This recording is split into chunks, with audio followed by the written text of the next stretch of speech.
학교폭력 합의에 관해서 변호사의 역할은 무엇인가요? 학교폭력 합의와 관련해서도 변호사 선임이 가능한데요. 이때 변호사는 상대방 부모님과의 의사소통은 물론이고 합의 조건을 조율하고 합의서 작성 그리고 합의를 체결하는 그 모든 과정을 직접 담당하게 됩니다. 그러면 합의라는 게 개인이 직접 할 수도 있는데 굳이 변호사를 선임해야 되는 이유는 무엇일까요? 첫 번째로 더 이상의 감정 소모는 필요가 없다라는 점입니다. 그동안 학교폭력 사건 진행하면서 보호자님들 너무나도 속 터지는 경험 많이 하셨을 겁니다. 상대방과 이야기를 하다 보면 오히려 책임을 넘기는 주장, 변명만 하는 주장만 늘어놓다 보니까 이야기하는 것 자체가 불쾌하고 기분이 나빴던 경험이 아주 많으실 겁니다. 그렇다 보니까 보호자님이 상대방 부모님에게 직접 연락하시기보다는 변호사님과 함께 진행하시게 되면 감정적인 것을 덜어내고 이성적인 대화, 합의가 가능하게 됩니다. 이렇게 변호사님과 함께 진행하시게 되면 합의에 대한 가능성을 더욱 높일 수가 있고 원만하게 사건을 종결하실 수도 있게 됩니다. 두 번째는 중요한 합의 사항을 누락하지 않는다입니다. 이전 영상에서도 말씀드렸다시피 합의 문구를 어떻게 정하느냐에 따라서 하나만한 합의가 될 수도 있다라고 설명을 드렸었는데요. 이렇게 추가 학폭 피해를 막을 수 있는 문구가 잘 들어가 있는지, 그리고 내가 원하는 치료비, 위자료가 잘 반영된 것인지 등등과 같이 추가적인 분쟁을 막고 원만하게 분쟁을 해결할 수 있는 합의서 작성이 가능해집니다. 세 번째는 재판보다 현실적으로 유리한 합의를 이끌어낼 수 있다는 점입니다. 우리나라의 경우 정신적 손해인 위자료에 대해서는 부모님들께서 생각하시는 것보다 상당히 보수적으로 인정하고 있습니다. 사실 정신적 고통을 금전적으로 산정한다는 것이 매우 어려운 일이다 보니까 판사님들의 재량에 의해서 위자료가 판단이 되고 있는데요. 아무리 최근에 학교폭력에 대한 문제가 심각화되면서 위자료에 대한 부분이 확대되는 추세라고는 하나 여전히 부모님들의 입장에서는 터무니없이 부족한 금액인 것은 현실이기도 합니다. 그렇다 보니까 재판이 아니라 합의 단계에서부터 재판에서 인정이 될 법한 금액보다 더 높은 금액으로 합의를 진행하실 수 있게 되고요. 추가적인 변호사 비용, 재판이 장기화됨으로 발생하게 되는 에너지 낭비를 막고 스트레스를 막을 수가 있기 때문에 이 부분에 있어서도 매우 중요한 부분입니다. 그런데 무조건 학교폭력 합의를 한다고 해서 재판보다 높은 금액을 받을 수 있는 건 아닙니다. 다양한 사건의 판례와 위자료 범위에 대해서 이해를 하고 있는 학교폭력 전문 변호사님과 합의를 진행하셔야지 이런 부분에 있어서도 좋은 결과를 얻게 되는 겁니다.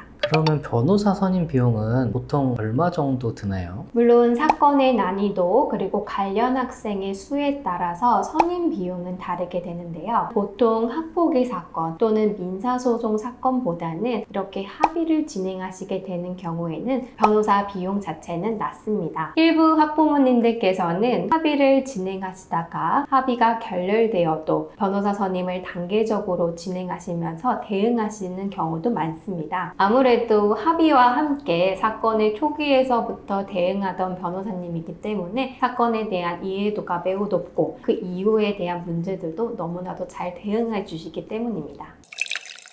사이다 학교폭력.